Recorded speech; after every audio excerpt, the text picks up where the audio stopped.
Midlife, I affectionately call midlife the circus. Welcome to the circus, because everything starts getting a little bit crazy. And I was like, enter the clowns.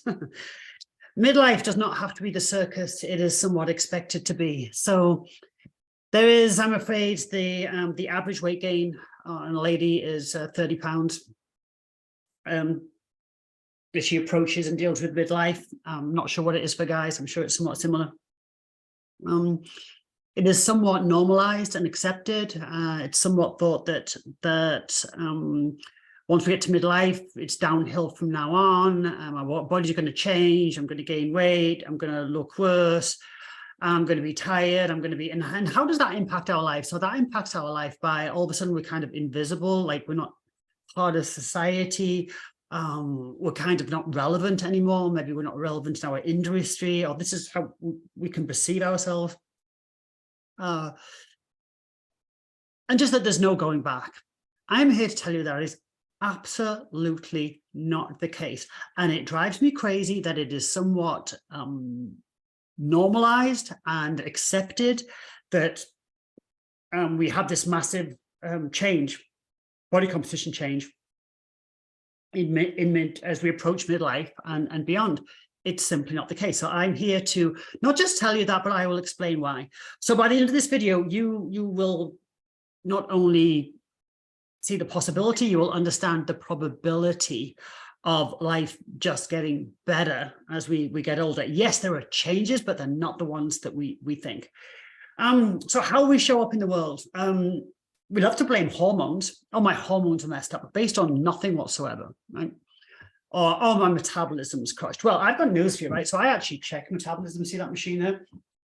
And I very, very, very rarely ever see somebody with a low metabolic rate. It's only chronic diet is where I see that.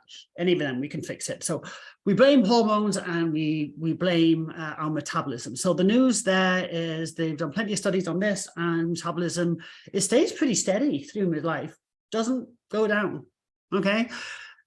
The hormone thing. Oh, my hormones are changing. Yes, they are. But there are two hormones, insulin and cortisol, which are the big body composition hormones, and we have control over those. So, and we blame the hormones, but really we know that's not really true, right?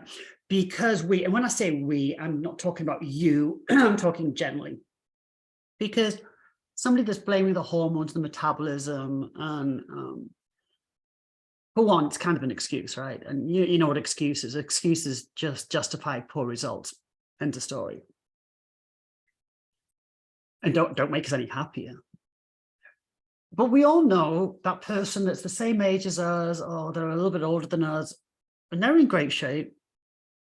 And we're as smart as them. We work just as hard as them. And we go to the social events that they go to. So how are they looking like that? How are they happy, energetic, and looking like that all the time? And I'm not. Right? So we know their hormones are changing. We know that's not absolutely the truth, right? What's going on? And we also, the conversation is, well, when I was younger, oh gosh, if I just dieted a few days and exercised, I lost weight. Yes, you did. Yeah, many people. Not so much anymore, but yes, that used to be the case. Like, oh, I could drink a Diet Coke, get by on 3 hours sleep, do a bit of cardio, starve myself, lost weight. It was great. Okay. Heard that a lot. It doesn't happen like it's so much harder as we get older. It's so much more difficult to lose weight. It must be my hormones, must be my metabolism. It's not. What happens as we get older? What happens as we are on this planet more years? We get sicker. That's what's going on. There's a general conversation piece. We get sicker. To lose weight, to change our body composition, it's not a diet, it's not a this. We have to get unsick.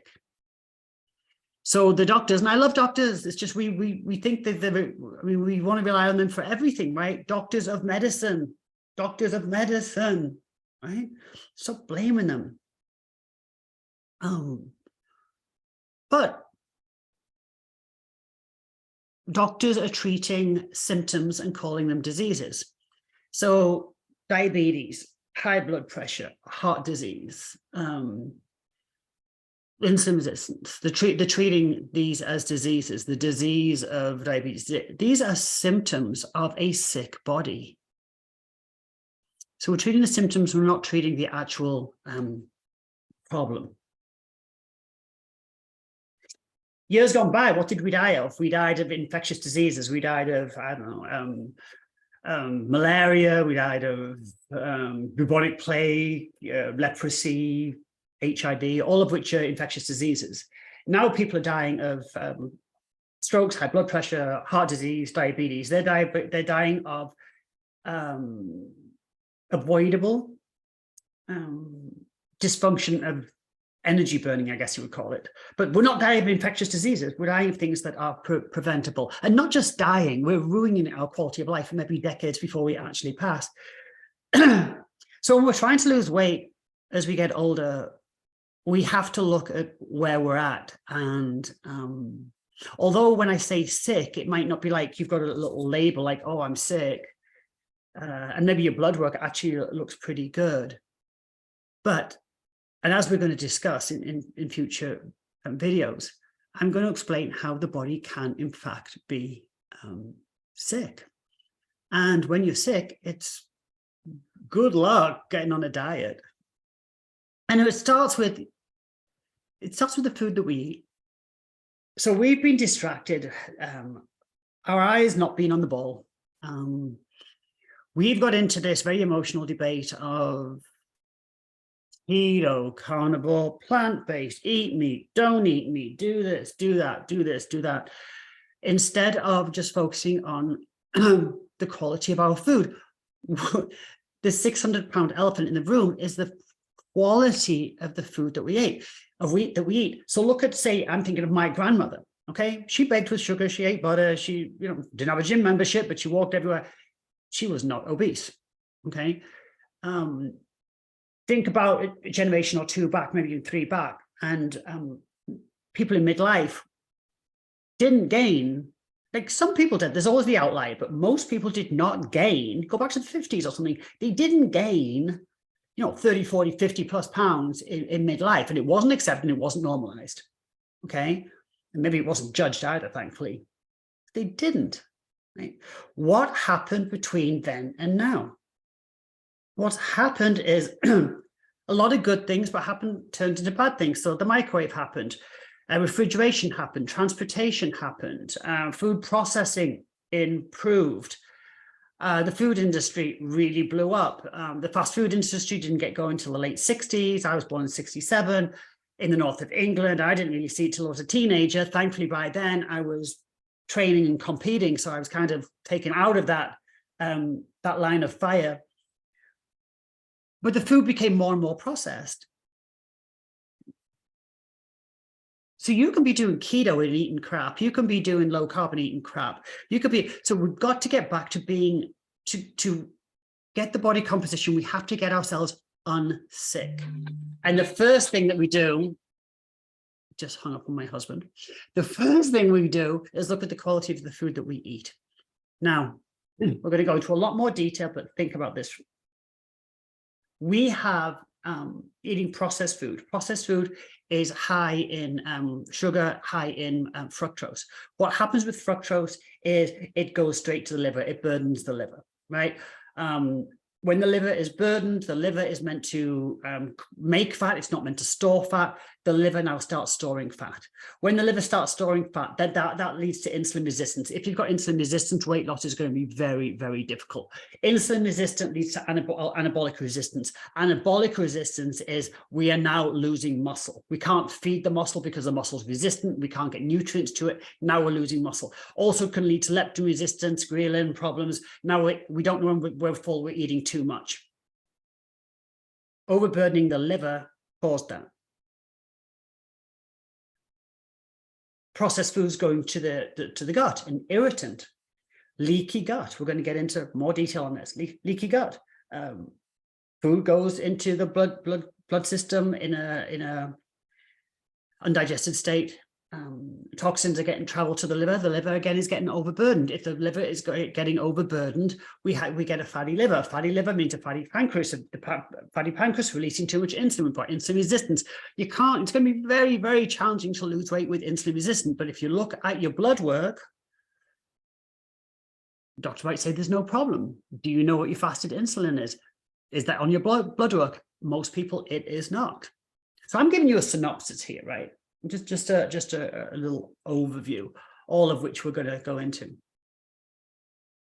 So yeah, weight loss gets harder with age because we get sicker with age. Why do we get sicker? How do we get sick? Well, let's think about fat storage for a second, right? So fat is meant to be stored. Excess energy, fat, is meant to excess fat is meant to be stored in adipose tissue. Adipose tissue, fat cells. That's where it's meant to be stored.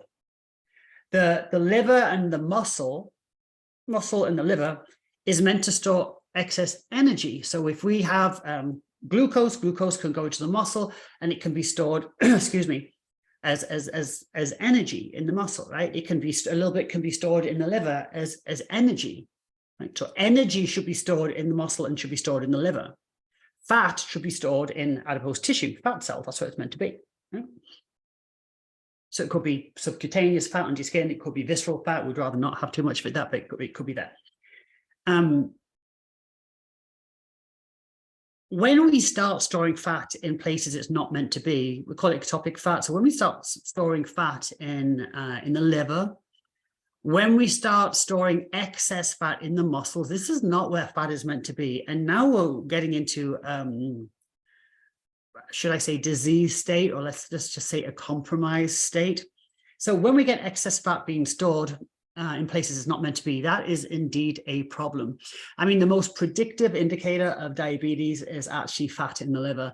And when you get people that start to maybe a healthy eating plan, and they're not losing weight at first. Well, they're insulin resistant. They're not going to be losing weight at first.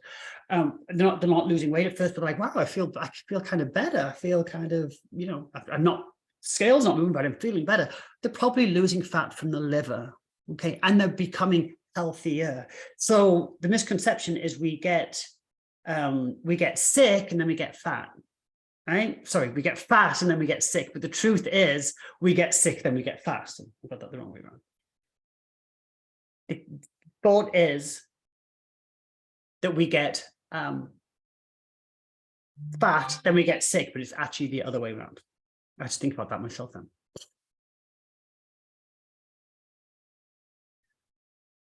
Fatty liver, you wouldn't know unless you knew what to look for on your blood work. So we're definitely going to cover that.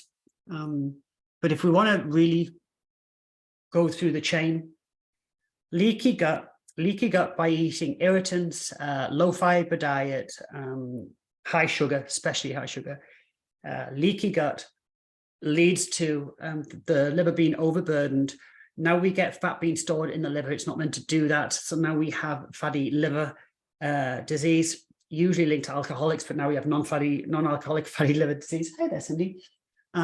Which is then going to lead to insulin resistance. Insulin resistance is not low levels of insulin, it's actually high levels of insulin. If we've got high levels of insulin, good luck losing weight.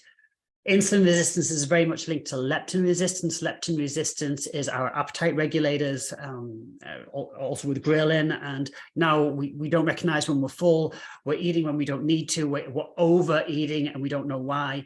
Also linked to anabolic resistance. Anabolic resistance meaning that the muscle is resistant and we're not able to get nutrients in it. So we're losing muscle with age. And that's just one reason we're losing muscle with age. All started with the quality of food we were eating. All started with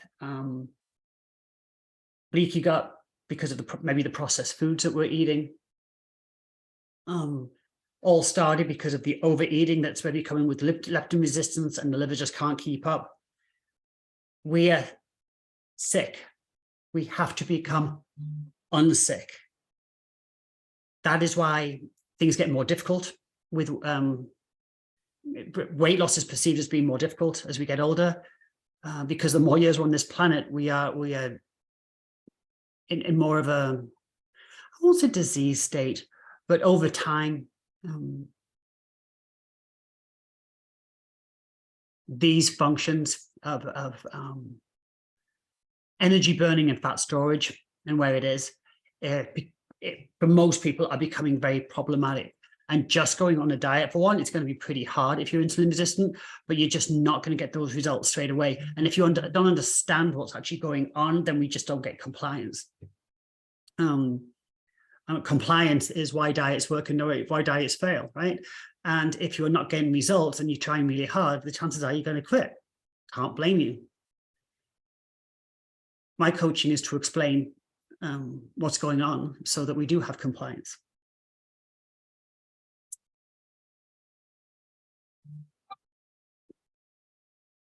My phone's blowing up. Okay. So for the purpose of this video, I wanted to explain what's going on as a little overview of body composition in midlife. And well, approaching midlife, midlife and beyond midlife. And we do the frustration of not, things aren't working the same anymore. What worked before isn't working now. And then kind of quitting and kind of giving up to it because it's kind of normalized and accepted, but that doesn't make you happy, right? And you're always looking at the person that's kind of seems to have mastered it out, and you're as good as them. So what's going on there? We need to take a closer look, and rather than cherry picking these diets and this and this and this, we have to look at our overall health and actually optimizing that. And you know, that doesn't necessarily mean that your blood work's going to say you're ill. You know, your doctor might say, yeah, you all look good. You have to take a closer look.